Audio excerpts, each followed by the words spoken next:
హల్లెలూయా. దేవుని పరిశుద్ధ నామమునకు మహిమ కలుగును గాక. ప్రభు పేరట మీ అందరికీ నా నిండు వందనాలు తెలియజేస్తూ ఉన్నాను. దేవుని వాక్యంలో నుండి యెషయా గ్రంథం 1వ అధ్యాయంలోకి మరలా వద్దాం. క్షుణ్ణంగా యెషయా గ్రంథమును కూర్చున్న సత్యాలన్నీ కూడా మనం నేర్చుకున్నాం. అందులో సంఘాల గురించిన సమాచారం, ఎత్తబడే సంఘమైన వధువు సంఘం గురించిన సమాచారం, అసలు దేవుడు తన సంఘాన్ని ఎలా ఉండాలనుకుంటున్నాడు 5వ అధ్యాయంలో ఉన్న ఇవన్నీ కూడా ఒక్క యెషయా ప్రవక్తకే బయలుపరచబడ్డం. యెషయా ప్రవక్త 66 గ్రంథముల మిళితమైన మరి బైబిల్ను 66 అధ్యాయాలు తన యొక్క మరి గ్రంథంలో రాయడం, అందుకే అతన్ని పెద్ద ప్రవక్త అని పిలవడం, ఇవన్నీ మనం తెలుసుకున్నాం. అలాగే లూసిఫర్ గురించి కూడా, ఎక్కడ లూసిఫరు అనేవాడు, ఏ విధంగా సాతాను తయారయ్యాడు, ఎందుకు తయారయ్యాడు, ఎప్పుడు మనకు ఆ సంగతి అర్థమైందనేది 14వ అధ్యాయంలో అది కూడా యెషయా ప్రవక్త ప్రవచించాడు. ఆ తర్వాత యెహెజ్కేలులో కూడా అది మాట రాయబడి ఉంది. అయితే మళ్ళీ 1000 ఏళ్ల పరిపాలన, యేసుక్రీస్తు జనన విధానము, శిలువ మరణము, పునరుద్ధానము, రాబోయే మళ్ళీ 2వ రాకడ, ఇవన్నీ రాసినటువంటి ప్రవక్త 1000 ఏళ్ల పరిపాలన కూడా మరి 11వ అధ్యాయంలో 65వ అధ్యాయంలో రాశాడు. ఆయన కలిగిన దర్శనాన్ని గురించి రాశాడు. దేవునికి స్తోత్రం, హల్లెలూయా. ఈ విషయాలన్నీ కూడా మరొకసారి గుర్తు చేస్తున్నానంటే మనం నేర్చుకున్నాం. మరలా ఒకసారి 1వ అధ్యాయం 2వ వచనంతో మాట్లాడాలని ప్రభు నన్ను ప్రేరేపించారు. ఆ మాటలు నేను చదువుతున్నా. యెహోవా మాటలాడుచున్నాడు, ఆకాశమా ఆలకించుము, భూమి చెవియొగ్గు. దేవుడు ఆకాశానికి భూమికి ఎందుకని మరి తన ప్రజల గురించి, దేవుడు వారికి ఏం చేశాడో, ఏం చేయబోతున్నాడో, ఆ విషయాలు, ఏ విధంగా ఆ యొక్క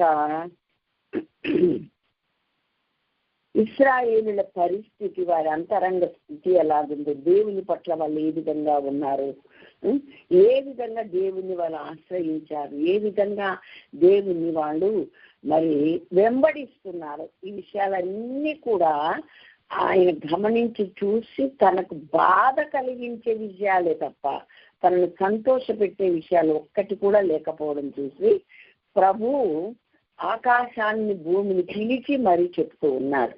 ఇక్కడ 12వ వచనంలో అంటాడు కదా, నా సన్నిధిని కనబడవాలని మీరు వచ్చుచున్నారే, నా ఆవరణములను త్రొక్కుటకు మిమ్మల్ని రమ్మన్నవాడెవడు, సర్వజనులారా రండి అన్నది ఆయనే కదా. అంటే రమ్మన్నందుకు వచ్చి నేను మరి నేను దేవుని రాజ్యంలో చేరిపోయానను, నేను దేవుడి లిస్టులో పడిపోయానను అట్లాగా దేవుడు చెప్పలేదమ్మా ఎక్కడా కూడా. అది మనం గ్రహించాలి. ఎందుకనంటే 11వ అధ్యాయం ప్రకటన గ్రంథం మనం చదువుకుంటే అక్కడ ఏమని రాశారంటే మరి ఆలయములో పూజించు వారిని లెక్కించుము అని ఫుట్నోట్లో ఏం రాశారు, కొలత వేయుము అన్నాడు. లెక్కించమంటే 1 2 3 4 5 అని లెక్క పెట్టి, అబ్బా 1000 మంది ఉన్నారు ఈరోజు నా యొక్క ఆలయంలో, నా సన్నిధిలో అని మురిచిపోడు దేవుడు. నీ విశ్వాసాన్ని, నీ భక్తిని, నా భక్తిని, నా విశ్వాసాన్ని, నిబద్ధతను, అంతరంగంలో శుద్ధీకరణను, దేవుని కోసం మనం ఎంతగా అప్పగించుకుంటున్నామో, మన కోసం దేవుని దగ్గరకు వచ్చామా, దేవుడి కొరకు మనం వచ్చామా, దేవుని సంతోషపెట్టే వారంగా వచ్చామా, మనం సంతోషపడి వెళ్ళిపోదామని వచ్చామా, ఇలా ప్రతీది కూడా కొలత వేయమన్నాడు దేవుడు. కొలతైతే ఇంటి సంగతులు 90% రాలిపోయే జల్లెట్లో రాలిపోయే వాళ్ళు ఎక్కువగా కనబడుతున్నారు ప్రపంచం అంతా ఎదిగితే కదా.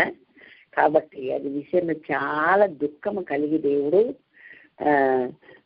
అసలు మిమ్మల్ని వీడు ఎందుకు వచ్చారు చెప్పండి, నడినెత్తి మొదలుకొని అరికాలు వరకు పచ్చి పుళ్ళు గాయాలంటే ఏ చేష్ట కూడా దేవునికి సంతోషం కలిగించట్లేదు. ఆలోచనలు బాగోలేవు, మాటలు బాగోలేవు, వినేది బాగోలేదు, నడక బాగోలేదు, క్రియలు బాగోలేదు, అంతరంగం అసలే బాగోలేదు. నిజంగా పచ్చిపుండ్లైనేమో దేవుడు అసహించుకున్నాడు. కుష్ఠరోగిని బాగు చేసిన దేవుడు, ముట్టుకొని స్వస్థపరిచిన దేవుడు. అంతేగాని నీ పుండ్లైతే చిచి అని అసహించుకుంటాడని అక్షరార్థంగా ఎవరు కూడా మరి వాక్యాన్ని అర్థం చేసుకోవద్దు. ఎందుకంటే దేవుడు మమ్మల్ని ఎందుకు పిలిచాడో మీకు చివరిలో నేను జ్ఞాపకం చేయాలని నేను ఆశపడుతున్నాను. మేము అక్షరమునకు పరిచర్య చేయుటకు రాలేదు, ఆత్మకే పరిచర్య చేయుటకు మమ్మల్ని పిలిచాడు. ఇంకా ఎందుకు పిలిచాడు అనంటే ప్రతి మనిషిని క్రీస్తునందు సంపూర్ణునిగా చేసి ఆయన ఎదుట నిలబెట్టాలని చెప్తున్నాడు. ఇంకా దేవుడు మాకు ఇచ్చిన అథారిటీ ఏంటి అంటే ప్రతి వాడిని ఖండించుము, గద్దించుము, బుద్ధి చెప్పుము అని ప్రభు దైవజనులకు చెప్పాడు. ఇంకా దైవజనులు ఏం చేయక్కర్లేదా అండి? దేవుడే వాళ్ళని చేస్తానే ఉంటాడు. ఒక పక్క చెక్కుతూనే ఉంటాడు, ఒక పక్క నలగొడుతూనే ఉంటాడు. బుద్ధిహీనులారా మంచి బుద్ధిమంతులై నిన్ను నీ బోధ విన్నా రక్షించుకో, నువ్వు భక్తి సాధన చేయి, నువ్వు చేయి, ఈ సంఘానికి నేర్పు. ఇదే కదా చెప్తాడు దేవుడు. నేర్చుకోకపోతే నేర్పించలేమండి కదా. అందుకే ఎన్నో బైబిల్ కాలేజీలు, బైబిల్ ట్రైనింగ్లు ఇవన్నీ పెట్టేది. ఎందుకంటే స్వతహాగా నేర్చుకుందామన్న బుద్ధి జ్ఞానం సాధారణంగా అందరికీ ఉండదు, ఎవరో ఒకరికి ఉండదు. ఏసై పాదాల దగ్గర కూర్చొని నేర్చుకుంటారు, గుడ్. అందరికీ లేదుగా, అందరికీ రాదుగా ఆ మనస్సు. అందుకని ఒక కాలేజీ, ఒక ఇన్స్టిట్యూట్, ఒక దైవజనుడు, ఒక నేర్పించే వాళ్ళను దేవుడు మరలా ఇలాగ అనుమతించి అక్కడక్కడ కాలేజీ పెట్టి నేర్పిస్తారు. నేర్చుకుంటేనే నేర్పగలుగుతారు. మనోహ దంపతులు అంటారు సంసోన్ గురించి, అయ్యా ఆ యొక్క నాజీరు చేయబడినటువంటి పుట్టినది మొదలుకొని చనిపోయే వరకు నాజీరులో బ్రతకాలని మనం ఇలా పెంచండి, అలా పెంచండి, ఇలా పెంచండి అని అంటున్నారు మీరు. అలాగ మాకు మీరు నేర్పిస్తే మేము నేర్చుకొని మా బిడ్డని మేము అలా పెంచుతాము అన్నారు.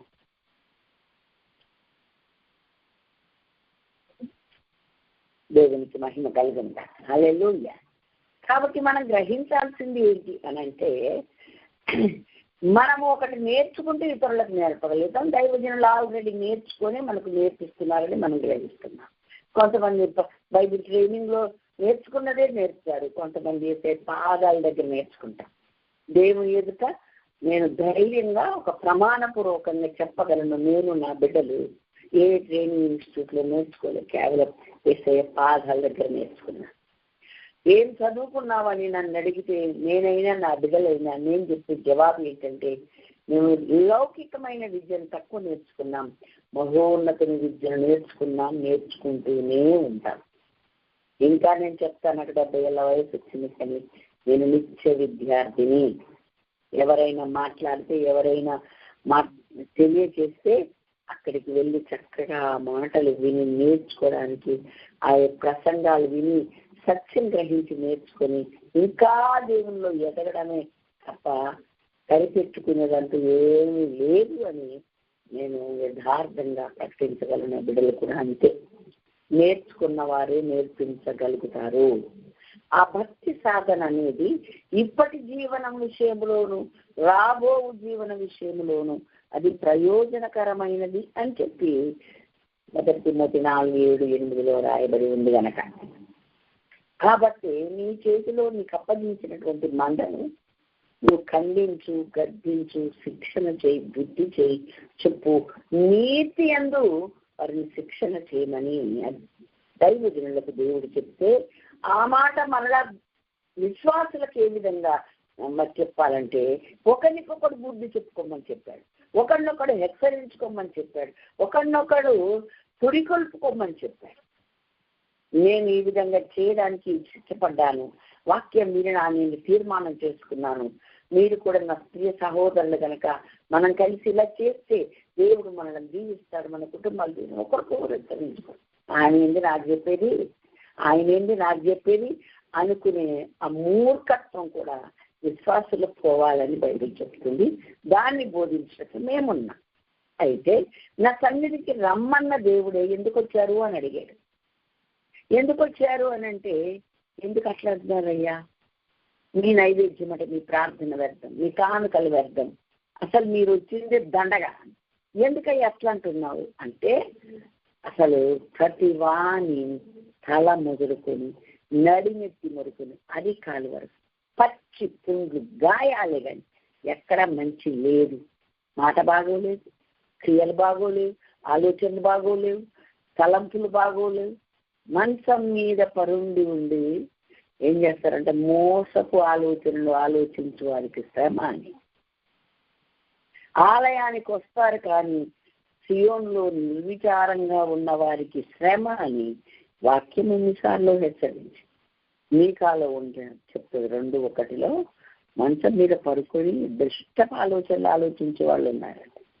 కొంతమంది మంచోళ్ళే గుడికి వస్తారు కానీ నిర్విచారంగా ఉంటారు. ఆలోచనలన్నీ ఎక్కడ కూతురు పెళ్ళి అవుద్దంటారా, ఎక్కడ తేవాలి డబ్బులు, ఏం చేయాలి డబ్బులు, ఎక్కడ కూతురు ఎట్లా జరుగుద్ది, ఎలా దొరుకుతారు అని ఒకడు, కూతురు అని ఒకడు, కొడుకు అని ఒకడు, ఇంకా అని ఒకడు, ఇద్దరు రకరకాలమైన ఆలోచనలతో మాటలతోనే ఉన్నారు. ఇవన్నీ అమ్మ కావాలని చెప్తుందని ఎవ్వరు దయచేసి అనుకోండి. పెండ్లి విందు సిద్ధమైంది, మీరంతా రండి అని దేవుడు పిలిస్తే, ఒకటి నేను పొలము కొన్నాను చూడ వెళ్తున్నాను, నేను ఒక జత పశువులను ఎద్దులను కొన్నాను వాటిని పరీక్షింప వెళ్తున్నాను అంటారు. ఒకటి నేను పెళ్లి చేసుకున్నాను అందుకని నేను రాలేను. ఏమండి, ఎవడైనా పొలం కొన్నాక పరీక్షిస్తారా? మంచి నేల, బురద నేల, రాతి నేల, చౌట నేల, ఎవడైనా ఎద్దులు కొని అంటే వాటిని చూడాలని పరీక్షించడానికి వెళ్తున్నాడు. పెళ్లి చేసుకున్నాను నేను, పెళ్లి చేసుకుంటే నెక్స్ట్ ఎందుకేగా హాయిగా నువ్వు చేయకుండా నీకు ఉంది సిద్ధం చేసి మరి పెళ్లి చేసుకుంటే వెళ్ళి విందుకు తినొచ్చుగా.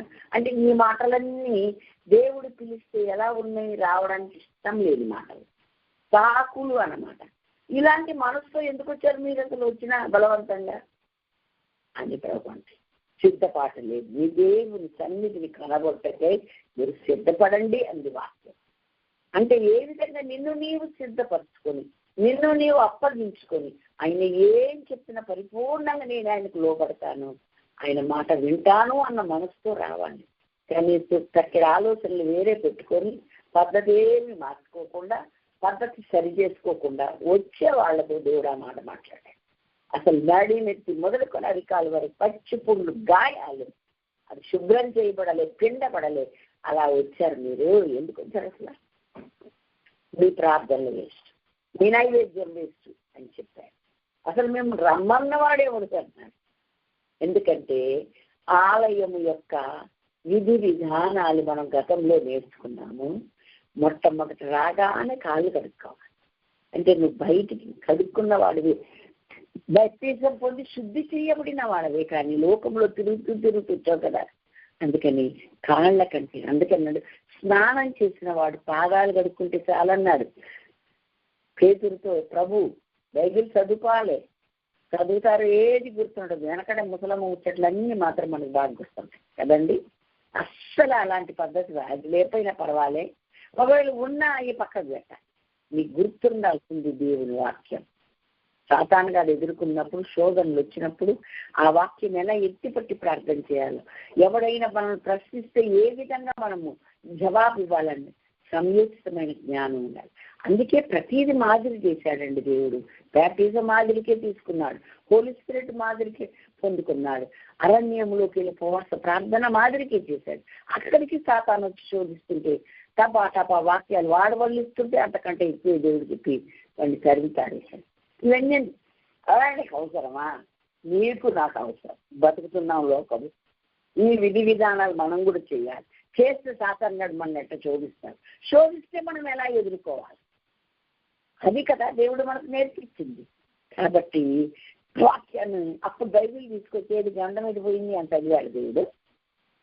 ఆయన దేవుడు కదండి, దేవుడే మనుష్య రూపకంగా వచ్చాడు కదా, నీకోసం నా కోసం మరణించడానికి, నీకు నాకు జ్ఞానం తెలియజేయడానికి. మరేంటి నువ్వు ఆయనే కదా నీకు మాదిరి, ఆయన నాకు నడుచుకోమనిగా చెప్పారు. ఇవేవి పట్టనటువంటి వాళ్ళు గుడికి రావడం వేస్ట్. ఎందుకు వచ్చావు అని అడుగుతున్నారు ప్రశ్న. అలాగే రావద్దంటారండి, సరే పోతానండి, పో మరి.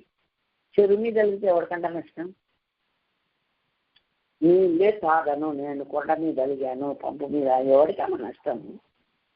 అంతే కదా మనం అడిగారు. నీకనాక కొండ మీద అలిగాడు ఒకడు, ఏంటి కొండ అన్నం ఎంతమంది తింటాం, నీ కడుపు మారుతుంది, నీకు నీరసం వస్తుంది, నువ్వు చస్తావు అంతే. వెనకట ఒక కోడలు ఎలకల మంది దాగిస్తుంది, మా అత్తమ్మ చెప్తుంది, వాళ్ళ ఇంటి పక్కనైనా హాస్పిటల్ చెయ్యో అని చెప్పి అందరు ఆరాటపడిపోయి సెలైన్ తెప్పిస్తున్నారు, మంది ఇస్తున్నారు, లాభం లేదని మరి డాక్టర్స్ అంటుంటే అప్పుడు అందంట, అయ్యో ఇది మా అత్తకు బెదిరిద్దాం అనుకుంటా చెప్తాను అనుకోలేదండి. దాన్ని కష్టాల వరకు ఎవరిని బెదిరించడానికి ఎవరు చేస్తున్నారండి? ఎవరి కోసం ఎవరు ఎందుకండి? ఏసఐ కోసం బతకాలి, ఏసఐ చెప్పినట్టు బతకాలి, అది మహిమ కలిగి ఉంటారు. మనుషులు ఏమనుకుంటారని బతికే అక్కర్లే, నీకు ఫలం వస్తుందా లేదో అని ఆలోచించుకొని బతికే, మీ క్రియలు దేవుడు అంగీకరిస్తున్నాడా లేదా అని ఆలోచన చేసుకుని చేయాలి. అదే కదా ఇశ్రాయేలుతో యూదా ప్రజలతో దేవుడు బాధగా మాట్లాడుతున్న మాటలు. నీ అమావాస్య ఉత్సవాలు, నియామక కాలం అన్ని నాకు ఏమి బుద్ధి మారకుండా ఏం చేసినా అంత ఏమి ఆలోచనలు అన్నీ ఒక దగ్గర. దేవుడు అన్నాడు ఆలోచనలు తలంపులు నా మీద పెట్టుకోండి అని చెప్పాను. అందుకనే ఆకాశాన్ని భూమిని పిలిచి మరీ దేవుడు ఈ ఖచ్చితమైన మాటలను తెలియజేస్తూ ఉన్నాడు. నేను చెప్తా, రెఫరెన్స్లు మీరు రాసుకున్న తర్వాత చదువుకుంటారు. 2 కొరింథీ పత్రిక 3:6 మేము ఎందుకు అంటే ఆత్మకు పరిచయం చేయటకి, అక్షరానికి పరిచయం చేయట కాదు. అందుకని మీకు అక్షరం చెప్పాం, మేము ఆత్మ సంగతులే మేము వివరిస్తామని అపోస్తలుడైన పౌలు అన్నాడు, ధైర్యంగా చెప్పాడు. ఇప్పుడు నేను కూడా చెప్తూ ఉన్నాను. దేవునికి మహిమ కలుగునగా. ఆయనే మమ్మల్ని కొత్త నిబంధన కనుక అక్షరములకు కాదు కానీ ఆత్మకి పరిచారకుల మౌటకు మాకు సామర్థ్యం కలిగించి ఉన్నాడు. అక్షరము చంపును కానీ ఆత్మ జీవింపచేయి. దేవునికి స్తోత్రం, హల్లెలూయా. ఏయో రాయబడిన అక్షరాలు మేము చదవట్లేదండి, ఆత్మ సంగతులు మీకు తెలియచేయాలని ఆశ కలిగి మేము తెలియజేస్తున్నామని అపోస్తలుడైన పౌలు చెప్పినట్టు మేము కూడా ధైర్యంగా అందుకే పూనుకున్నాము, అందుకే తెలియజేస్తాము. మరొక కారణం ఏంటి అంటే కొలస్సీలకు రాసిన పత్రిక 1:28 ప్రతి మనుష్యుని క్రీస్తునందు సంపూర్ణునిగా చేసి ఆయన ఎదుట నిలబెట్టవలనని సమస్త విధములైన జ్ఞానముతో మేము ప్రతి మనుషునికి బుద్ధి చెప్పుచు ప్రతి మనుషునికి బోధించుచు ఆయనను మేము ప్రకటిస్తున్నాము. అది మేము అందుకు పూనుకున్నాం, అందుకు మేమున్నాము. ఆ సంగతి గ్రహించాలని ప్రభు పేరట నేను మనవి చేస్తూ ఉన్నా.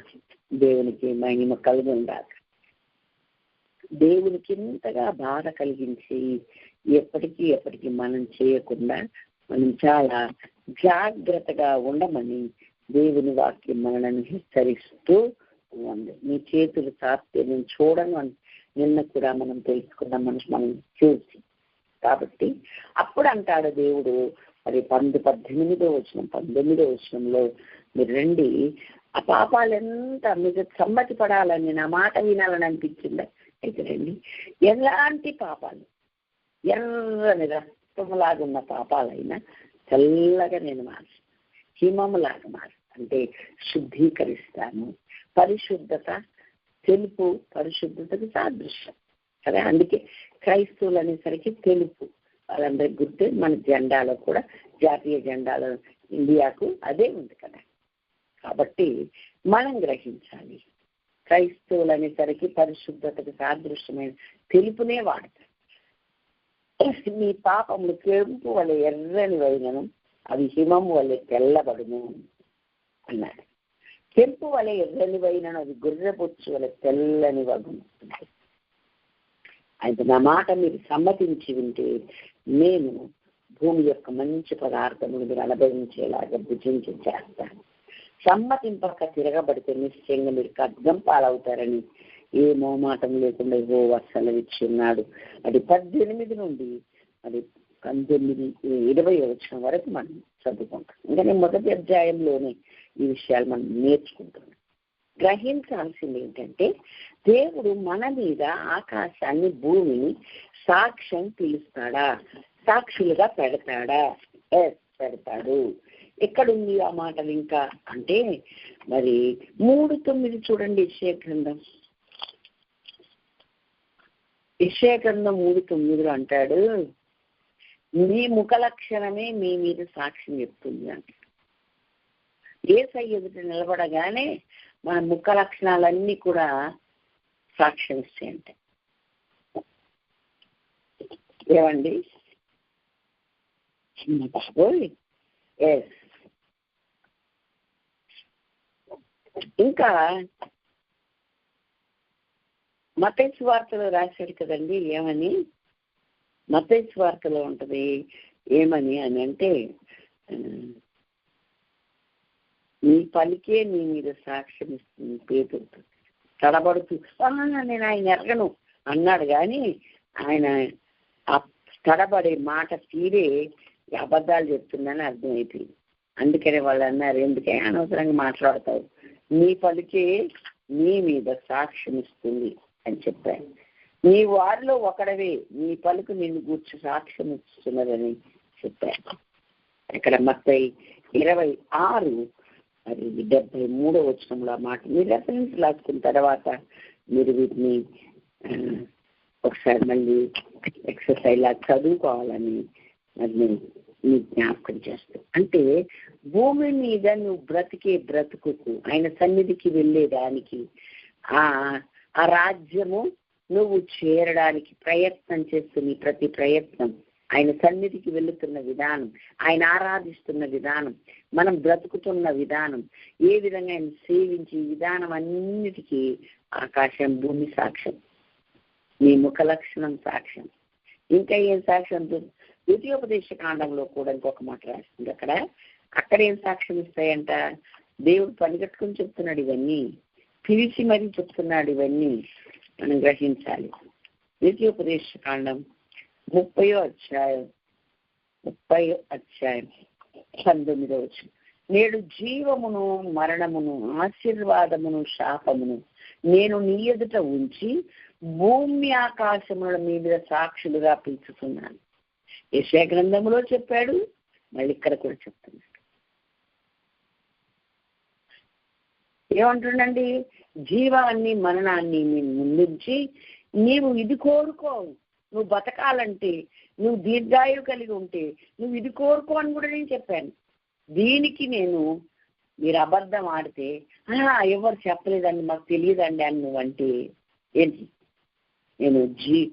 ఈలాగా నేను జీవ మరణాలను మీ ముందు పెట్టానా లేదా అని భూమి ఆకాశములను సాక్షులుగా పిలుస్తున్నాను అన్నాడు. దేవునికి మహిమ కలుగునుగాక. హల్లెలూయా, హల్లెలూయా. ఇంకా దేవుడు అంటాడు, నువ్వు ప్రార్థన చేస్తున్నావు, దేవుడు నీతో మాట్లాడుతున్నాడు లేదు, నువ్వేం చేస్తున్నావు, గదిలో ఏం చేస్తున్నావు, బయటకు వచ్చి ఏం చేస్తున్నావు, గదిలో ఏం ఆలోచిస్తున్నావు, బయటకు వచ్చి ఏ నీతి కబుర్లు చెప్తున్నావు, ఎట్లా మన ప్రవర్తన ఎట్లా ఉంది అని మరి తెలియడానికంట దేవుడు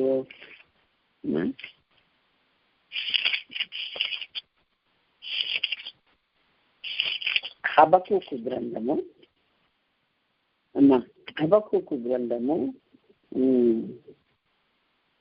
2:11 గోడలలోని రాళ్ళు మొరపెట్టుచున్నవి, దూలములు వాటికి ప్రత్యుత్తరం ఇచ్చుచున్నవి. చూసారా?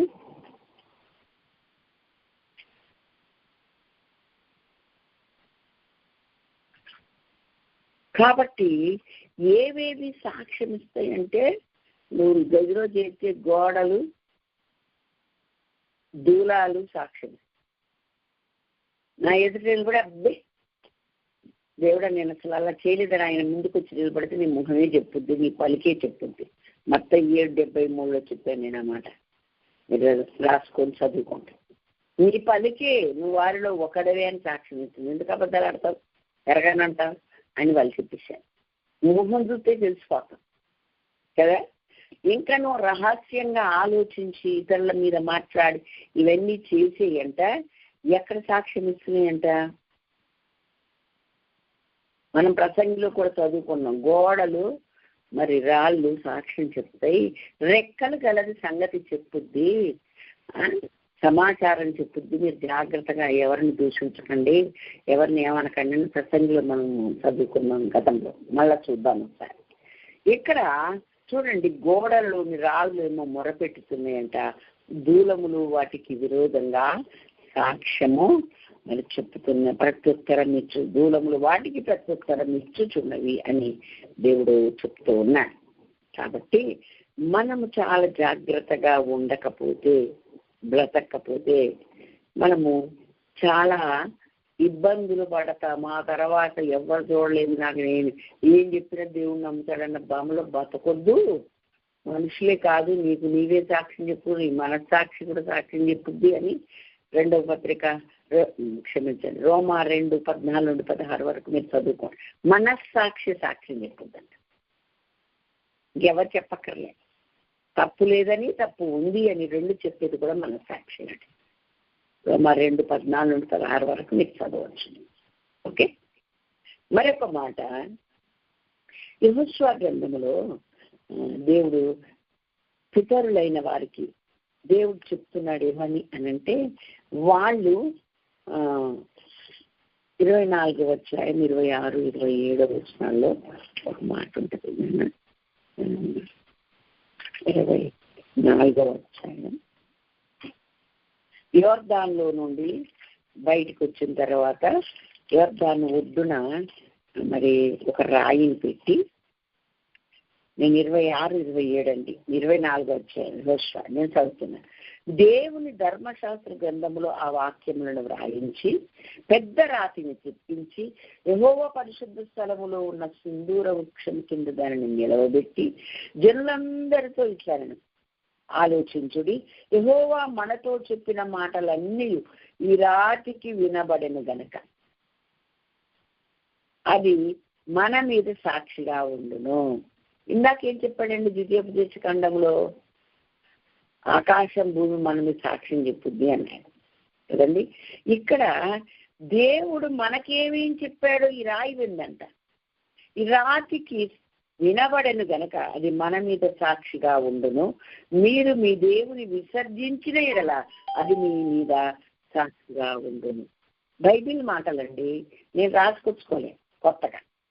కాబట్టి మన మీద ఏవేవి సాక్ష్యం పలుకుతాయో కొంచెం మనం కూడా భయముతో, ఓనుకుతో దేవుని సన్నిధిలో బతకమని దేవుడు మనతో మాట్లాడుతూ ఉన్నాడు. ఆకాశము ఆలకించుము, భూమి చెవియొగ్గుమని చెప్పాడు కదా.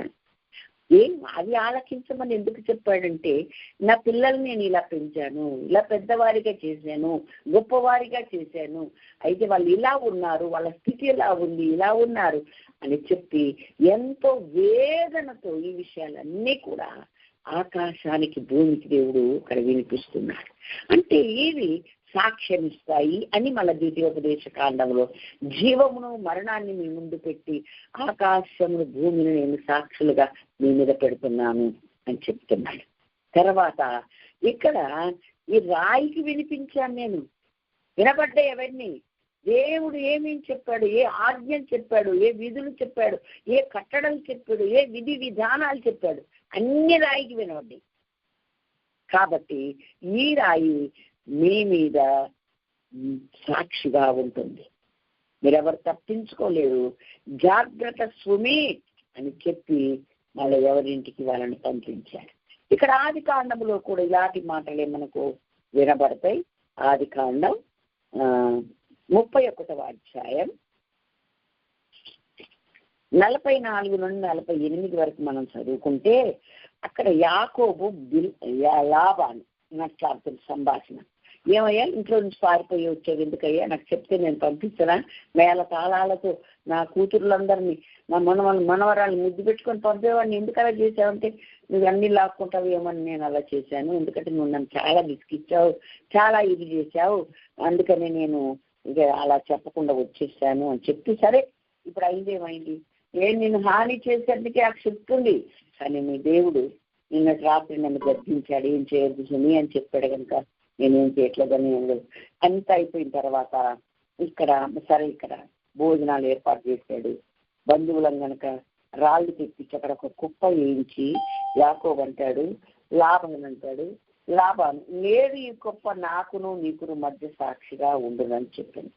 ఇది దాటి నేను వచ్చినా నీకు హాని చేసిన సాక్షి, తర్వాత నా పిల్లలకు నువ్వేమైనా చేసిన సాక్షి.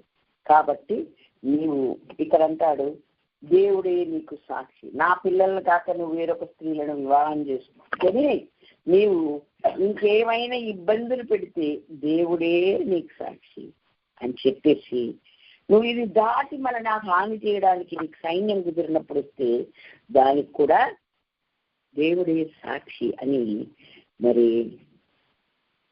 ఎవరికి చెప్తున్నాడు? యాకోబుకు చెప్తున్నాడు. సరే ఇద్దరు, నువ్వు రావద్దు నేను రావద్దు అని ఒక రాళ్ల కుప్పనేసి ఇది దేవుని మన మధ్యలో సాక్షిగా ఉంటుంది. అందుకనేనండి దేవుడు ఈ నమ్మశక్యంగా లేదేంటి అని మనం అనుకోరకుండండి. మనం గ్రంథాన్ని పరిశీలిస్తే అక్కడ పరిశీలి ఏంటి పిల్లలు ఇట్లా కేకలేస్తున్నారని, యేసయ్య ఆలయంలోకి వచ్చి అక్కడ ప్రక్షాళన జరిగించి ఆయన అది శిలువ మరణానికి ముందు మట్టల ఆదివారం అంటాం కదా మనము, అలాగే ఆ ఆదివారం నాడు మరి అక్కడికి దేవుడు వెళ్ళినప్పుడు వాళ్ళందరి పిల్లలు పెద్దలు బట్టలు పరిచి జయము ప్రభుకు స్తోత్రం అని ఆయన మెస్సయ్యగా వాళ్ళకి తెలియకుండానే వాళ్ళు దేవుని స్తుతించారు. గాడిద మీద వచ్చాడు, ఆ ఆలయంలో అంతా ప్రక్షాళన చేశాడు. పిల్లలు మొదలుకొని పెద్దల వరకు స్తుతిస్తుంటే ఏంటి పిల్లలు నోరు మూసుకున్నానంటే పిల్లల యొక్క బాలుర యొక్క చంటి పిల్లల యొక్క స్థుతులని ఆయన ఒక దుర్గంగా కడతాడని మీరు ఎక్కడ గ్రంథంలో చదువుకోలేదా? అది 8వ కీర్తనలోనే ఉంది. ధర్మశాస్త్రం పట్టుకొని తిరుగుతారు, ఒక్కడు కూడా చదవరు, చదివింది గుర్తుండదు. మళ్ళా చెప్తున్నా, ఎప్పుడో జరిగిన చిన్ననాటి కబుర్లు మనకి అందరికీ గుర్తాయి. చక్కగా నేను చిన్నప్పుడు అండి ఇలా చేసేదాన్ని, ఇలా చేసేది, మా మామని ఇలా చేసేది, మా అత్తమ్మ ఇలా చేసేది, మా నాన్న ఇలా చేసి చెప్పుకుంటాం. మనం తప్పం కాదు, అంతకంటే ఎక్కువగా ఇవి గుర్తుండాలి. మన జీవితానికి పనికొచ్చేది ఇవి జీవవాక్కులు, మనల్ని జీవం కలిగించేవి. అన్నిటికంటే ముఖ్యంగా నీ హృదయాన్ని కాపాడుకుని హృదయంలో ఆ వాక్కులు ఉంచుకోవాలి. నువ్వు బ్రతికిస్తాయి, నీ సర్వ శరీరమునకు ఆరోగ్యం ఇస్తాయి, నీ బతుకు నెమ్మదినిస్తాయి అని చెప్పి మనకు వాక్యం చదువుకుంటున్నాం. అందుకనే జ్ఞాపకం పెట్టుకోవాలి. ఇక్కడ ఏమంటాడు? రాళ్ల కుప్పకు ఇది మనకు సాక్షి, నువ్వు నేను హద్దులు దాటకుండా నా బిడ్డలను నువ్వేం చేయకుండా ఉన్నట్లు దేవుడే మనకు సాక్షి అని చెప్పి ఇద్దరు ప్రమాణాలు చేసుకుని ఒకరికొకరు విడిచిపెట్టి పోయారు. దూరాలు కిటికీలు రాళ్ళు, మనకు ఇంట్లో ఉన్న రాళ్ళు దూరాలే సాక్ష్యం, మన మొహమే మనకు సాక్ష్యం ఇస్తుంది, ముఖ లక్షణమే సాక్ష్యం ఇస్తుంది, తర్వాత మన పలుకే మన మీద సాక్ష్యం ఇస్తుంది, ఆకాశం భూమి సాక్ష్యం ఇస్తుంది, తర్వాత ఇంకా ఇక్కడ రాళ్ళు, ఇక్కడ యాకోబు చెప్తున్నాడు, లాభాన్ని చెప్తున్నాడు ఈ రాళ్ళు సాక్ష్యం అని. మళ్ళా యెహోషువ గ్రంథములో నేను దేవుడు ఏవేవి కట్టడలు విధులను ఇచ్చాడు ధర్మశాస్త్రంలో అన్ని నేను మీతో వినిపించినప్పుడు ఈ రాళ్లకు వినబడేది కనుక ఈ రాళ్ళు సాక్ష్యం ఇస్తే జాగ్రత్త అన్నట్లుగా హెచ్చరించాడు యెహోషువ. దేవునికి మహిమ కలుగునుగాక. అలాగే రోమాపత్రిక 2వ అధ్యాయం 14-16 వచనం మనం చదువుకుంటే మనస్సాక్షి సాక్ష్యం ఇస్తుంది అని చెప్పి అక్కడ రాయబడి కదా. ఎందుకంటే నేను రాళ్ళు ఎలా చెప్తాయండి అంటే అక్కడ ఆ మాట మళ్ళీ నేను మర్చిపోయాను. అక్కడ పిల్లలందరూ స్తుతిస్తుంటే దేవుడు ఏమన్నాడు? వాళ్ళ నోరు ముప్పి బోధకుడా ఏంటి వాళ్ళు అరుస్తున్నానంటే అన్నాడు కదా, వీళ్ళు ఒకవేళ నోరు మూస్తే రాళ్ళు కేకలేస్తాయి అన్నాడు. గుర్తుందా మీ అందరికీ కదా? అంటే దేవుని స్తుతించడానికి ఎవ్వరు లేకపోతే దేవుడు ప్రకృతి స్తుతిస్తాడు. నదులు చప్పట్లు కొట్టును అని మీరు చదువుకోవాలి. సర్వ సృష్టి దేవుని స్తుతిస్తుందని ఎక్కడ? ప్రకటన గ్రంథం 5వ అధ్యాయంలో నేను చదివి నీకు వినిపిస్తే చివరి వచనంలో రాయబడి ఉంది. మనం నోరు మూసుకుంటాకి ఏది లేదు, దేవుని సమస్తం నదులు చప్పట్లు కొడతాయంట, కొండలు దేవుణ్ణి ఆరాధిస్తాయి, స్తుతిస్తాయంట, గానం చేస్తాయంట. నేచర్ అంతా దేవుని స్తుతిస్తూ పక్షులతో మొదలు పెట్టుకుంటే నేచర్ మొత్తం దేవుని స్తుతించకపోతే నీకు నష్టం. మృతులను మౌన స్థితిలోనికి వెళ్ళి వారిని యెహోవాను స్తుతించరు అని 115వ కీర్తన 17వ వచనంలో రాయబడి ఉంది. స్తుతి చేసే నీకు అలంకారం అదే, నీకు అదే కిరీటం అన్నాడు 33వ కీర్తన 1వ వచనంలో. దేవుని ఎవరు స్తుతిస్తారంటే సజీవులే కదా నిన్ను స్తుతిస్తారని అనగా 30వ కీర్తనలో రాయబడి ఉంది. కాబట్టి బతికితే దేవునిలో జీవం ఉంటే మనం స్తుతించకుండా ఉండలేము. నువ్వు బీచ్ నుంచి కూర్చున్నావు అనుకో, ప్రకృతి నేచర్ స్తుతిస్తుంది, నష్టం మనకే. కాబట్టి మనం ఏం చెయ్యాలో ఏం చేయకూడదు ప్రకృతి మనకంటే ముందే చేసేసి, నేచర్ మన ముందే చేసి నువ్వు చెయ్యకపోతే దేవుడు చేయమనలేదా, దేవుడు నీతో చెప్పలేదా, అప్పుడు చెప్తుంటే నేను వినలేదా అని ఆకాశం, భూమి, రాళ్ళు, చెట్లు, పొట్ల ముక్క సాక్ష్యం ఇస్తాయి. ఇంట్లో ఉంటే రాళ్ళు, దూలాలు సాక్ష్యం ఇస్తాయి. ఇలా తేరిపార చూస్తే నీ ముఖమే సాక్ష్యం ఇస్తుంది, నీ పలుకే సాక్ష్యం ఇస్తుంది. ఇంకా దాచేది ఎక్కడండి? కాబట్టి చాలా జాగ్రత్తగా బతకమనండి. చివరికి చూద్దాం యాకోబు పత్రిక 5వ అధ్యాయం. యెషయా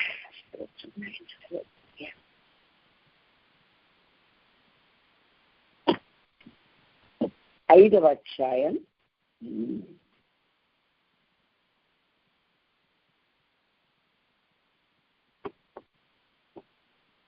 2వ వచనం, మీ ధనము చెడిపోయెను, మీ వస్త్రములు చిమ్మట కొట్టిన వాయను, మీ బంగారం వెండి తుప్పు పట్టినవి, వాటి తుప్పు మీ మీద సాక్ష్యంగా ఉండి మీ శరీరములను అగ్ని వలె మీ శరీరములను తినివేయును. ఇదిగో మీ చేలు కోసిన పనివారికి ఇయ్యక మీరు మోసముగా బిగబట్టిన కూలి నాకు మొరపెట్టుతున్నది. మీ కోత వారి కేకలు సైన్యములకు అధిపతి యెహోవా యొక్క చెవులలో చొచ్చి ఉన్నది. అందువల్ల మన గురించి చెప్పినట్టే కదండి, సాక్ష్యం పలికినట్టే కదండి. కాబట్టే బహు జాగ్రత్తగా మనము తుప్పు సాక్ష్యం ఇస్తుందంటే, అగ్ని వల్లే శరీరం తినేస్తాయంటే. కాబట్టి అందుకే దేవుడు అన్నాడే, నాటి కూలి ఆనాడు ఇచ్చేసేయండి, పట్టుకో బీదలను వాళ్ళని దుఃఖ పెట్టద్దు, బాధపరచొద్దు అని దేవుని బిడ్డలైన వారందరికీ ఇశ్రాయేలుకు దేవుడు చెప్పాడు. కొన్ని గ్రహం కలుగుందాక. హల్లెలూయా. అంటే మా వారైతే ఏదైనా పని చేస్తే డబ్బులు ఉంటేనే చేసేవారు. ఎందుకలా చేస్తున్నారు? మనం ఇస్తాం కదా, సగం పని చేసి నిధులు వదిలిపెడతాంటే అట్లా చేపించు, నాకు ఇష్టం ఉండదు అట్లా అని వెంటనే నేను బైబిల్కి పోల్చుకొని దేవుని అంత స్థుతించేదాన్ని. దేవునికి మహిమ కలుగుందాక. హల్లెలూయా. కాబట్టి ప్రభు మనతో మాట్లాడుతున్న ఈ మాటలను శ్రద్ధగా మనం దేవుని సన్నిధిలో మరి అర్థం చేసుకుని జ్ఞాపకం చేసుకుని ప్రభు మహిమ కొరకై మనం అందరము బహుజాగ్రత్తగా బతకాలి. దేవునికి స్తోత్రం. హల్లెలూయా. ఏది మన మీద సాక్ష్యపిస్తుంది. నోరు తెరచి వాళ్ళందరినీ మింగిందని సంఖ్యాకాండంలో ఉంది కదండి. నోరు ఉందని మనకు రుజువు అయింది కదండి. కాబట్టి మనం మరి ఈ సాక్ష్యం ఇస్తుందని కూడా మనకి ఇప్పుడు తెలిసింది. ఇది మింగడం మాత్రమే కాదు, దేవుడు అడిగితే భూమి చెప్పు అని అంటే వెంటనే అవునయ్యా చెప్పారు, ఆ రోజు మేము కూడా విన్నాము అని అవి కూడా సాక్ష్యం ఇస్తాయి. భూమి తన నోరు తెరచి వారిని, వారి కుటుంబమును, కోరహు సంబంధులు అందరినీ, వారి సమస్త సాంపాద్యం మింగివేశారు. వారిని, వారి సంబంధులు ప్రాణముతో పాతాళములో కూలిడి, భూమి వారిని మింగివేశాను. అంటే నోరున్నట్టే కదండి లెక్క. అర్థమైందండి? కాబట్టి మనం చాలా ఈ నోరే మన మీద సాక్ష్యంగా కూడా ఉంటుంది. మనం భయంతో బ్రతకడానికి, ఇతరులను హెచ్చరించడానికి దేవుడి మాటలన్నీ మనకు తెలియజేస్తుంది. కాబట్టి అనాలోచితంగా మాట్లాడి నేనేం మాట్లాడలేదని మళ్ళీ అవతలికి వెళ్ళి బొంకి అలా చేసేవాడు. చాలా జాగ్రత్తగా ఈ మాటలు వారికి వినిపించడం మనకు కర్మం. మనం ఎందుకంటే భూమి నోరు తెరుస్తుంది, మింగేస్తుంది. పాతాళము కూడా మరి అపరిమితముగా తన నోరు తెరుస్తుంది అంటాడు యెషయా గ్రంథంలో కదా.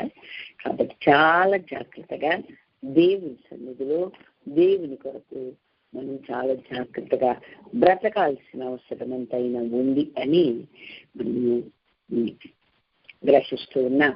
ఆకాశం ఆలకించుము, భూమి చెవియొగ్గుము అని అలా ఎందుకు చెప్పాడు అంటే ఆ ఒక్కటే కాదు, ఇంకా చాలా మన మీద సాక్ష్యం ఇస్తుందని ఈ రోజు జ్ఞాపకం చేయమని పరిశుద్ధాత్ముడు నన్ను హెచ్చరించగా నేను ఈ మాటలన్నీ మీకు వినిపించాను. దేవునికి మహిమ కలుగును గాక. మరొక మాట అపొస్తలుల కార్యములు 2వ అధ్యాయం 20వ అధ్యాయం 26వ వచనం మనము ఒకసారి చదువుకుంటే అక్కడ అంటాడు,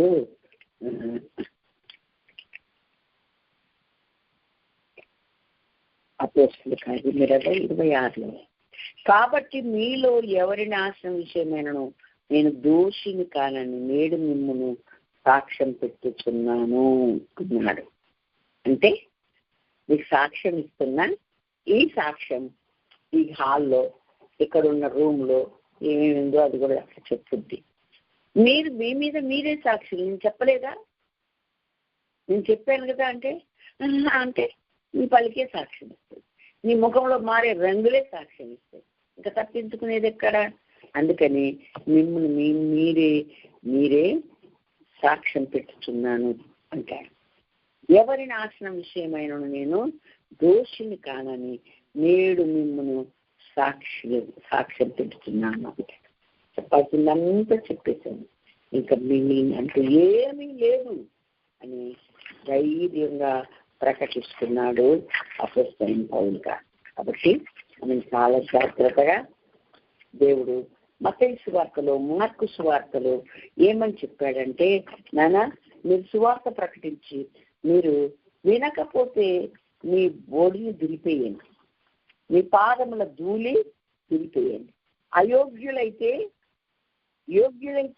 మీ సమాధానం వారికి వస్తుంది, అయోగ్యులైతే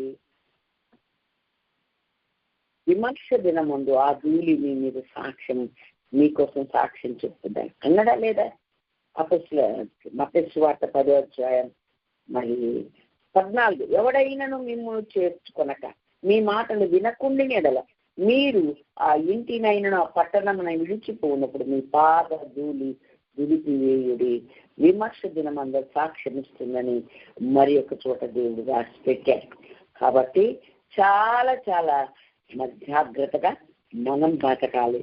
దుమ్ము ధూళిని దులిపిందే సాక్ష్యం ఇచ్చినప్పుడు ఇక నీ మీద కూడా కొన్ని సాక్ష్యం ఇస్తాయని తెలియజేసినప్పుడు మనం ఎంత జాగ్రత్తగా దేవుని సన్నిధిలో బ్రతకాలో మరి దయచేసి మనము జ్ఞాపకం పెట్టుకొని దేవుని సన్నిధిలో బహు భయముతో వణుకుతో మనం బ్రతుకుతూ ఇతరులను హెచ్చరించాలి, ఇతరులను పురికొల్పాలి, ఇతరులకి ఈ విషయాలు తెలియచాలి. చాలా మంది తెలియకుండా ఉన్నారేమో. కాబట్టి ఒకవేళ మనకు తెలిసిన సత్యం ఇతరులకు చెప్పడం మనం ఎప్పుడు కూడా మరి తడవు చేయొద్దు, ఇతరులకు చెప్పాలి. దేవుని యొక్క మాటలు మనలకు వినిపిస్తూ ఉన్నాడు దేవుడు. కాబట్టి విమర్శ దినమున ఆ ధూళి సాక్ష్యం ఇస్తుంది. అలాగే ఆ యొక్క రాళ్ళు కేకలు, అయ్యా నిజంగానే ఇలా చేశారు లేకపోతే వీళ్ళకి మీరు చెప్పారయ్యా మేమే సాక్ష్యం అని ఆ రోజున ఆఖరిగా ప్రకృతి సహితం, నేచర్ సహితం దేవుని ఎలా చూపిస్తూ ఉంటుందో ఆ సూచించినటువంటిది మన మీద కూడా ఒక రోజున సాక్ష్యం ఇచ్చే అవకాశం ఉంటుంది. కనుక మనం చాలా జాగ్రత్తగా భయముతో వణుకుతో దేవుని సన్నిధిలో బ్రతకాలని మరి ప్రకటన గ్రంథం 5వ అధ్యాయంలో నేను ఈ మాటలు మీకు వినిపించాలి చివరిగా ఆశపడుతూ ఉన్నాను. 11 నుండి నేను చదువుతున్నానండి. మరియు నేను చూడగా సింహాసనమును జీవులను పెద్దలను ఆవరించి ఉన్న అనేక దూతల స్వరము వినబడెను. వారి లెక్క కోట్ల కొలదిగా ఉండేది. వారు వధింపబడిన గొర్రె పిల్ల శక్తియు, ఐశ్వర్యమును, జ్ఞానమును, బలమును, ఘనతయు, మహిమయు, స్తోత్రమును పొందనర్హుడని గొప్ప స్వరంతో చెప్పుతుంది. అంతటా పరలోకమందును, భూలోకమందును, భూమి కిందను, సముద్రములోను ఉన్న ప్రతి సృష్టం అనగా వాటిలోనున్న సర్వమును సింహాసనాసీనుడయున్న వానికిని గొర్రె పిల్లకును స్తోత్రమును ఘనతయు మహిమయు ప్రభావము యుగ యుగములు కలుగునుగాక అని చెప్పుట వింటిని. ఆమేన్ ఆమేన్ ఆమేన్. ఆ 4 జీవులు ఆమేనని చెప్పగా పెద్దలు సాగిలపడి నమస్కరించి, అంటే ఇక దేవుని స్తుతించకుండా వదిలిపెట్టింది ఏది లేదండి. పరలోకం, భూలోకం, భూమి కింద, సముద్రం, ప్రతి సృష్టం అంటే సృష్టించబడిన ప్రతిదీ అనగా వాటిలో ఉన్న సర్వము సింహాసనాశ్రుడైన దేవునికి స్తోత్రం, ఘనత, మహిమ చెప్తున్నాయి. కాబట్టి మనం స్తుతిస్తే అవన్నీ సాక్ష్యం ఇస్తాయి, స్తుతించకపోతే అది కూడా సాక్ష్యం ఇస్తాయి. నువ్వు లోపల గదిలో ఏం చేస్తున్నావు అది సాక్ష్యం ఇస్తాయి.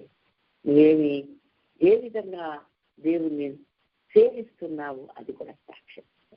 కాబట్టి నువ్వు దులిపేసిన ఒడిని దులిపిన ధూళి సాక్ష్యం ఇస్తుండే, నీ పాదముల ధూళి సాక్ష్యం ఇస్తుండే, నీ నాలుక, నీ పెదవులు, నీ మాట, నీ తీరు సాక్ష్యం. కాబట్టి చాలా జాగ్రత్తగా జ్ఞానయుక్తంగా దేవుని మహిమ కొరకు మనం భూమి మీద బ్రతకాలని, వాక్యానుసారంగానే మనం జీవించాలని దేవుని వాక్యంలో ఉంది. ఆయన ఎదుట మనం అందరము నిలబడవలసిన వారు. 2 కొరింథీ పత్రిక 5వ వచనంలో రాయబడి ఉంది, మనం ఎవరికి లెక్క ఒక్క చెప్పవలసిందో ఆ దేవుని కనులకు మరుగులేకంతా తేటగా ఉంది అని చెప్పేసి మరి హెబ్రీ పత్రికలో దేవుడు తెలియచేస్తూ ఉన్నారు. ఆ లెక్క, ఆ పద్ధతి మీరంతా కూడా మనము చెప్పడానికి, ఆయనకు మరుగయ్యిందో మరుగై లేదో అదంతా నువ్వు అక్కడ తెలుసుకుంటావు. మనమైతే సింహాసనం ముందు నిలబడాల్సిందే. వాణి క్రియల చొప్పున ప్రతి వాడు లెక్క చెప్పడానికి సింహాసనం ముందు నిలబడాలని 2వ కొరింథీ పత్రిక నేనెవరికి జవాబుదారు కాదు చెప్పుకుంటాను, నేను దేవుడికే చెప్పుకుంటా. ఆయన నాకు తెలుసు, నాకు సంగతి ఆయన తెలుసు అని నిర్రబీగే వాళ్ళు ఆ రోజున నిలబడి చెప్పాలి. మరి ఏది దాటకుండా అన్ని మన ముందు పెడతారంట. వరుసగా ఈ సంగతి నీ ముందు ఉంచి నిన్ను గద్దిస్తాను అన్నది ఇంకో చోట 50వ కీర్తన కదా. దేవుని మరొకటి వారడారా దీన్ని యోచించుడు, లేని ఎడల నేను మిమ్మల్ని చీల్చివేయుదును బాబోయ్, తప్పించు వాడెవడు నువ్వు ఉండడో అని చెప్తూ ఇంకా ఏమంటాడండి, నేను నీ వంటి వాడనని నువ్వు అనుకున్నావు, కానీ నేను ఈ సంగతులను నీ కళ్ళ ముందు ఉంచి వరుసగా ఉంచి నేను నిన్ను గద్దిస్తాను అని చెప్పాను దేవుడు కదమ్మా. కాబట్టి అంతదాకా మనం తెచ్చుకోకుండా, అక్కడి దాకా మనము ఇది ఇవ్వకుండా చాలా జాగ్రత్తగా దేవుని సన్నిధిలో భయముతో వణుకుతో మనం బ్రతకాలని దేవుని వాక్యం ద్వారా మనం తెలుసుకుంటూ ఉన్నాం. హల్లెలూయా, దేవునికి స్తోత్రం. ఏది మన మీద సాక్ష్యం ఇవ్వకుండా వదిలిపెట్టాలి. అలాగే సృష్టించిన ప్రతి ఒక్కటి కూడా మన మీద మనకు విరోధంగా ఏమంటారు, మన విషయాలన్నీ దేవుని తెలియజేస్తూనే ఉన్నాయి. ఇంకా దాగేది ఎక్కడ, దాచుకునేది ఎక్కడ కదా. ఎవరి పత్రికలో ఉండండి, వాక్యమే 2 అంచుల ఖడ్గం అయితే ఆ వాక్యం ఏం చేసిందంటే మనలను ప్రతి వాడు ఒక్కటి కూడా మర్చిపోకుండా అన్ని దేవుడు చూస్తుండు. చూశాక కూడా నువ్వేం చెప్తావు అని మనం నిన్ను అడుగుతాడు అనమాట. అన్ని లెక్కల్లోనే ఉంటాయి ప్రభు. నువ్వేం చెప్తావో, నువ్వు ఎలా మాట్లాడతావు, ఎలా స్పందిస్తావు ఆ సంగతి ఎరుగునట్లుగా చూడండి. నేను చదువుతున్నాను, ఎందుకనగా దేవుని వాక్యం జీవమై బలము గలది, 2 అంచుల గల ఎటువంటి ఖడ్గం కంటే వాడిగా ఉంది, ప్రాణాత్మను కీళ్ళను మూలుగును విభజించనంత మట్టుకు దూరుచు, హృదయం యొక్క తలంపులను ఆలోచనను శోధించుచున్నది ఏమండి అని చెప్పి, మరియు ఆయన దృష్టికి కనబడని సృష్టం ఏది అయ్యా మేము మరుగై ఉండలేదని సృష్టి తెలుసుకొని దేవుని స్తుతిస్తున్నాయి. ఆయన అడిగితే అవునయ్యా నువ్వు మమ్మల్ని సాక్షిగా పిలిచావు, మేము జవాబు చెప్తామని చెప్తున్నాయి. మనకు అజ్ఞానం లేకపోతే మనం ఎవరికి లెక్క చెప్పవలసి ఉన్నదో ఆ దేవుని కన్నులకు సమస్తము మరుగులేక తేటగా ఉన్నది. దేవునికి స్తోత్రం, హల్లెలూయా. కాబట్టి దేవుని సన్నిధిలో మనం చాలా జాగ్రత్తగా దేవుని మహిమ కొరకు సాక్ష్యం, మనమే మన మనస్సాక్షి నేరం లేదని, తప్పు లేదని సాక్ష్యం ఇచ్చేలాగా రోమాపత్రిక 2:14-16 ఉన్నట్లుగా మనం జాగ్రత్తగా ఉందాం. దేవునికి అసలు అన్ని తెలుసు, కానీ నువ్వేం చెప్తావు అని అడుగుతున్నాం. పని వాళ్ళు ఏం చేస్తున్నారో యజమానికి తెలియదా, ఇంటి వాళ్ళకి తెలియదా, మన పిల్లలు ఏం చేస్తున్నారు తల్లిదండ్రులుగా మనకు తెలియదా, పెద్దలకు తెలియదా? కానీ ఎందుకు అడుగుతారు? వీడు కరెక్ట్ చెప్తాడా చెప్పడా, ఒప్పుకుంటాడా ఒప్పుకోడా, చిత్తగానే అబద్ధాలు ఆడుతుంది. అవన్నీ పోగైపోయి నీకు ఊరైతే. ఎందుకంటే అబద్ధాలు మంచి కాదు. అబద్ధం ఆడవాళ్ళు నశించిపోతారు. నశింప చేయవానికి జతగాడని చెప్పింది. నశింపజేసేవాడు ఎవడండి? దుష్టుడు, సాతానుగాడు. మన వాడికి జతగాడైపోతాడు. అనవసరంగా అబద్ధాలు ఆడదు. అవసరమైతే ఆడొచ్చండి. నన్ను అంతే కాదు, ఇలాంటి పనులు చెప్తే, ఇలాంటప్పుడు అబద్ధం ఆడినా, మంత్రం వేసుకున్నా దేవుడు ఏమన్నాడు? ఇప్పుడు ప్రాణాపాయం వచ్చినప్పుడట, ప్రాణాపాయం వచ్చినప్పుడు నమ్మకంగా ఉండమని నా దేవుడు నాకు చెప్పాడు. అందుకని నేను మంత్రం వేసుకొని నేను ఆ రోజున ప్రభుకు ధైర్యంగా నిలబడ్డా, బతికే మీ ముందు నిలబడ్డా. దేవునికి మహిమ కలుగనుగా. హల్లెలూయా. వాళ్ళ శాస్త్రం అలా చెప్తుంది, కానీ మన దేవుడు అలా చెప్పడు. యథార్థవంతుడు, న్యాయవంతుడు. ఆయన ఎలా ఉంటాడో మనం అలాగే ఉండాలని కోరుకునేవాడు. కాబట్టి చాలా జాగ్రత్తగా మన మీద సాక్ష్యం ఇచ్చేది ఏది, ఏ విషయంలో మనము జవాబుదారులుగా ఉండాల్సి వస్తుంది, ఏది మన మీద సాక్ష్యం ఇస్తుంది అని మనము గ్రహించాము. ఇప్పుడు మనకు దేవునికి మరుగయ్యింది ఏది లేదు, దేవుడు ఏది మరుగు చెయ్యరు. 50వ కీర్తనలో కూడా మాట ఉంటుంది. ఏమని నేను చదువుతాను, ఒకసారి మీరు వినండి. ఈ సంగతులను వరుసగా నీ కళ్ళ ముందు పెట్టి నేను మళ్ళా నిన్ను గద్దించాలి. అక్కడ దాకా ఎందుకు తెచ్చుకుంటావు అంటున్నాడు దేవుడు. అక్కడ దాకా తెచ్చుకోకు, ముందే దేవుని దగ్గర ఒప్పుకో, ముందే దేవుని దగ్గర క్షమించమని అడుగు. అది అన్నమాట అందులోని సారాంశం. కాబట్టి ఈ సంగతులు నేను వరుసగా ఉంచి నేను నిన్ను గద్దిస్తాను అన్నాడు కదండి. కాబట్టి ఇక్కడ కూడా ఉందండి. నేను అడుగుతున్నాను, నేను చెప్తున్నాను. కీర్తన 50 అని చెప్పాను కదా. ఆయన అంటాడు, బలి అర్పణ చేత నాతో నిబంధన చేర్చుకొనిన నా భక్తులను నా యొద్దకు సమకూర్చుడని మీరి ఆకాశమును భూమిని పిలుచుచున్నాను అన్నాడు. చూసారా, సమకూర్చేది కూడా భూమి ఆకాశమేనంటండి. దేవునికి స్తోత్రం. ఆ రోజు ఒక రోజు వస్తే ఇంకా ఆయన ఏమంటున్నాడు అని అంటే, ఇశ్రాయేలు ఆలకింపుము, నేను దేవుడను నీ దేవుడను, నేను నీ మీద సాక్ష్యం పలికెదను. ఇక ఆయన పలికాక ఇన్ని పలికిన తర్వాత ఆయన కూడా సాక్ష్యం పలుకుతాడంటండి. భయం అవుతుంది నాకైతే. అమ్మో బాబో, దేవుని న్యాయం ఇంత ఖచ్చితంగా ఉంటుందా అన్న భయం కలుగుతుంది. ఇంకా ఏమంటుండండి, ఇంకేమంటుండంటే, ఈ సంగతులను వరుసగా నీ ముందు నేను నాకు తెలియదని నువ్వు అనుకుంటున్నావా అని, కీడు చేయవాలని నువ్వు నోరు తెరుచున్నావు, నీ నాలుక కపటం కల్పించు, నీవు కూర్చుండి నీ సహోదరుని మీద కొండములు చెప్పుచును, నీ తల్లి కుమారుని మీద అపనిందను మోపుచున్నావు. వీటి పనులు నీవు చేసిన నేను అవుని నయించి, అందుకు నేను కేవలము నీ వంటి వాడనని నువ్వు అనుకుంటుంది. అయితే నీ కన్నుల ఎదుట ఈ సంగతులను నేను వరుసగా ఉంచి నిన్ను గద్దించదు. దేవుని మరచు వారులారా దీన్ని యోచించుడు, లేని ఎడల నేను నిన్ను చీల్చివేదును, తప్పించువాడెవడును లేకపోతే. అంటే ఎంత ప్రేమామయుడు, అంత కోపం వస్తే అంతగా మనకు శిక్ష పాత్రలం అవుతాం కనుక మనము దేవునికి ఏం తెలియదు అనుకోవద్దు. దైవజనులకు కూడా దేవుడు బయలుపరుస్తాడు. ఎందుకంటే జహాది నా యజమానుడికి అక్కడ లేకపోతే నేను తెచ్చుకుంటానంట. రథం దగ్గర కూర్చి అబద్ధాలు చెప్పి తెచ్చుకుంటే ఏం చెప్పాడు ఎలీషా? జహాది ఎక్కడికి వెళ్ళావు, ఎక్కడి నుండి వస్తున్నావు అంటే, ఎక్కడికి వెళ్ళి ఇక్కడే ఉన్నాను. నీవు రథము వెనకాల పరిగెత్తేటప్పుడు నా మనస్సు నీతో రాలేదా అన్నాడు. దైవజనులకు కూడా తెలుసండి.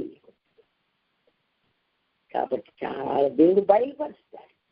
కాబట్టి వాళ్ళ గొప్పతనం కాదు, వాళ్ళ ఊరు వీరులు శూరులు కాదు, ఆయన ప్రతినిధులు, ఆయన బిడ్డలు గనక, ఆయన సేవకులు గనక సమయం వచ్చినప్పుడు వారు బయలుపరుస్తాడు. కాబట్టి చాలా జాగ్రత్తగా దేవుని సన్నిధిలో జరగబోయే విషయాలు కూడా బయలుపరుస్తుంది. రే నీకు ఎన్నో రోజులు లేదురా, నువ్వు జాగ్రత్తగా ఉంటే సరే నువ్వు పోతావని ఎంతో మందికి చెప్పాడు. మాటిని బాబు దేవుడు నాకు చెప్పాడు, నీకు చెప్తున్నాను. ఇంటే బతుకుతావు లేకపోతే పోతావు అంతే.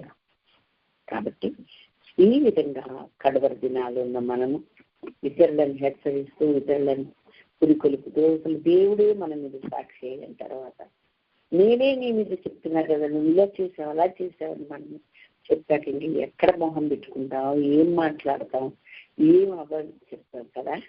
కాబట్టి ఏవి కూడా మన మీదకి రాకుండా ఇన్ని మన మీద సాక్షిని కూడా సిద్ధంగా ఆయనకు అసలు మరుగయ్యున్నది ఏమీ లేదు. నీ ఆలోచనను నీకే చెప్పడానికి దేవుడు నన్ను పంపాడు అన్నాడు కదా. చివరిని యోసేపుని, అలాగే దానియేలును, మీరు ఏం ఆలోచిస్తారో మనసులో పడుకొని ఆ ఆలోచనను మరలా మీకు తెలియజేయడానికి దేవుడు నన్ను పంపాడు. నాకు అర్థమైంది, నాకు తెలియజేశాడని చెప్పి భక్తులకు అలా చెప్తాడు. నువ్వు ఆలోచించే ఆలోచనలు ఇప్పుడు బయలుపరచబడకపోయినా అంత్య దినములో బయలుపరుస్తాయి. ఇంట్లో ఆలోచించుకుంటే వ్యతిరేకంగా మంచిగా ఎలా ఉన్నాను, రాళ్ళు దూలాలు సాక్ష్యం, బయట వినిపిస్తే రాయికి, మనం మాట్లాడుకుంటుంటే రాయి సాక్ష్యం, మన ముఖ లక్షణం సాక్ష్యం, మన మాట సాక్ష్యం, టోటల్గా దేవుడే మన మీద సాక్ష్యం. దేవునికి స్తోత్రం, హల్లెలూయా. కాబట్టి మనకు మనమే జవాబుదారులండి. మన మనస్సాక్షి మన మీద సాక్ష్యం చెప్పుద్దని ఎరిగి జాగ్రత్తగా దేవుని ఎదురు యథార్థంగా బతికితే మనం దేవుని సన్నిధిలో ఉంటాం. ఒకవేళ మనం ఇంకొకరికి మాట చెప్తే వాళ్ళు వినకుంటే దురిపోయిన పాదధూళి అది సాక్ష్యం ఇస్తుంది అన్నగా.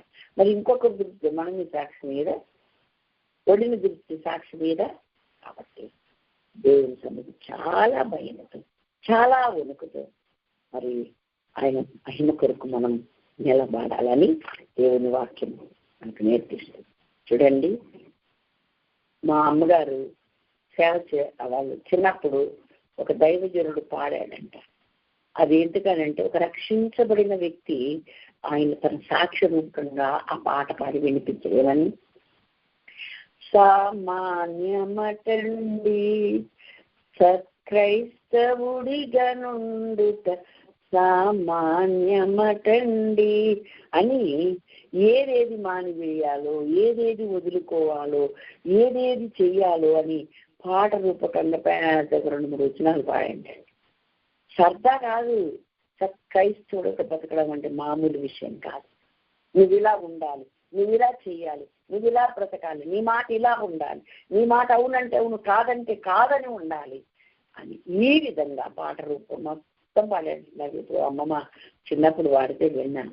నిజంగానే సద్భక్తితో బ్రతకడం అంటే సామాన్యమైన విషయం కాదండి. ఒకవేళ అమ్మో నాకు వద్దు అనుకుంటే ఇప్పుడు నష్టమే. అది కష్టపడి భక్తి సాధన చేసి మనము రోజు మన భక్తిని ఒక ఎక్సర్సైజ్ లాగా సాధన చేస్తే అది ఇప్పటి జీవం విషయంలో, రాబోవు జీవం విషయంలో అది మనకు మేలుకరమైనది ఉంటుంది అని 1 తిమోతి 4:7-8 రాయబడి ఉంది. అలాగే 1 తిమోతి పత్రికను అనుకుంటాను, చూడండి, అక్కడ ఒక మాట ఉంటుంది. 2 తిమోతి 3:16-17 దైవజనుడు సన్నద్ధులై ప్రతి సత్కార్యములకు పూర్ణంగా సిద్ధపడి ఉండినట్లు దైవావేశం వలన కలిగిన ప్రతి లేఖనమును ఉపదేశించుటకును, ఖండించుటకును, తప్పు దిద్దుటకును, నీతి యందు శిక్ష చేయుటకును ప్రయోజనకరమై ఉంది అని చెప్పాడు. ఇంకా ఏం చెప్పాడు అనంటే, నువ్వు చాలా జాగ్రత్తగా భక్తి సాధన చేసి నీవు భక్తి చేస్తే కనుక నీవు నీ బోధ విలువలను నువ్వు రక్షించు. నువ్వు అన్ని విషయాల్లో 2 తిమోతి 4 మీ ఇంటికాడ మీరు చదువుకోండి. మరి 3-4 నుండి చెప్తూ ఉన్నాడు. అన్ని చెప్పి ఏమంటాడు, నువ్వు అన్ని విషయాల్లో మితంగా ఉండు, శ్రమపడు, సువార్తకు నీ పని చేయి, నీ పరిచర్ను సంపూర్ణంగా జరిగించు. ఇట్లా చేస్తే నీవు నీ బోధను విలువలను నువ్వు రక్షించుకుంటావు అని చెప్పేసి మరొక చోట రాశాడు. కాబట్టి మనము ఇతరులను, మన ఇంటి వారిని, అలాగే సేవకులు వారిని, వారి బోధను, వారిని రక్షించుకోవాలి. నీ అభివృద్ధి నేను చదువుతున్నాను 4:15. అందరికీ తేటగా కనబడి నిమిత్తం వీటిని మనస్కరించు, వీటి అందే సాధకం చేసుకుని నిన్ను గూర్చి నీ బోధన గూర్చి జాగ్రత్త కలిగి ఉండు, వీటిలో నిలకడగా ఉండుము. నీవు ఇలాగు చేసి నిన్ను నీ బోధ విలువారనొచ్చు. దైవజనులకు చెప్తున్నాడు. మనం కూడా ఇతరులకి చెప్పేలాగే ఉండాలి, నేను చెప్పించుకునే వాళ్ళలాగా ఉండకూడదని నా మనవరాళ్ళందరికీ పిల్లలందరికీ నాకు చెప్పుకుంటూ వచ్చాను. నా మనవరాళ్ళ కూడా చెప్తాను. అలాగే మనం చెప్పాలి అనే ఆ స్థాయికి ఎదిగినామంటే మనము ఈ విధంగా భక్తి సాధన చేస్తేనే అది సాధ్యమై. ఓకేనా? విశ్వాసులకు మాదిరిగా మనం ఉండాలి. ప్రవర్తనలో, మాటలో, ప్రేమలో, అన్నిటిలో పవిత్రతలో విశ్వాసులకే మాదిరిగా ఉండాలి. ఫలానా చాలా మంచిదండి, ఆమెను చూసి నేను చాలా నేర్చుకున్నానండి. దైవజనుడే కాదు, మనమే ఇతరులకు మాదిరి అయిపోవాలి. మాటలు, ప్రవర్తనలో, వస్త్రధారణలో అన్నిట బైబిల్ చెప్తుంది. విశ్వాసములు, పవిత్రతలు విశ్వాసులకు మాదిరిగా ఉండుము అని చెప్పారు కదా.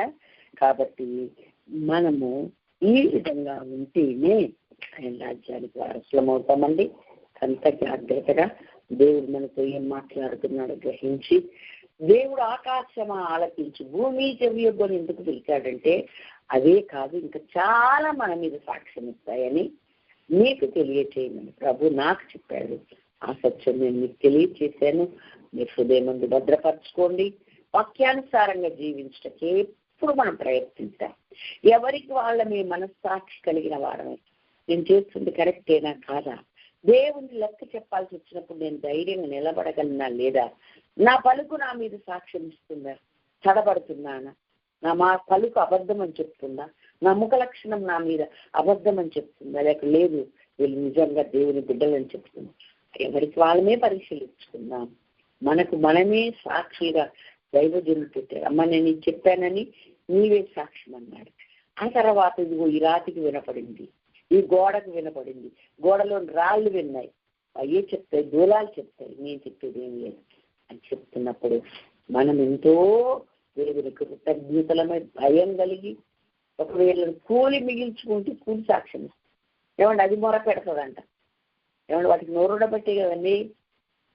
మరి హేబేల్ రక్తం మొరపెట్టలే, ఇప్పుడు క్రీస్తు రక్తం కూడా మన పక్షంగా మొరపెడుతుంది. దేవునికి మహిమ కలుగుతుంది కాక.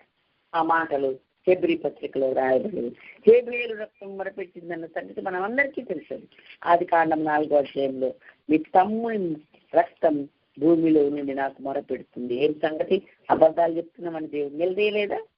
ఇక్కడ మరి హేబేలు రక్తము కంటే మరీ శ్రేష్టముగా పలుకు పోక్షణ రక్తములకు మీరు పలుకు అంటే చెప్తుంది మన పక్షంగా నిలబడింది. అది మన పక్షంగా వీళ్ళు నీ కొరకై నిలబడిన బిడ్డలు, ప్రక్షాళన గావించబడిన రక్తంతో శుద్ధి చేయబడిన బిడ్డలు, వీరు నీకోసమే బతుకుతున్న వాళ్ళని రక్తం కూడా సాక్ష్యం ఇస్తుంది.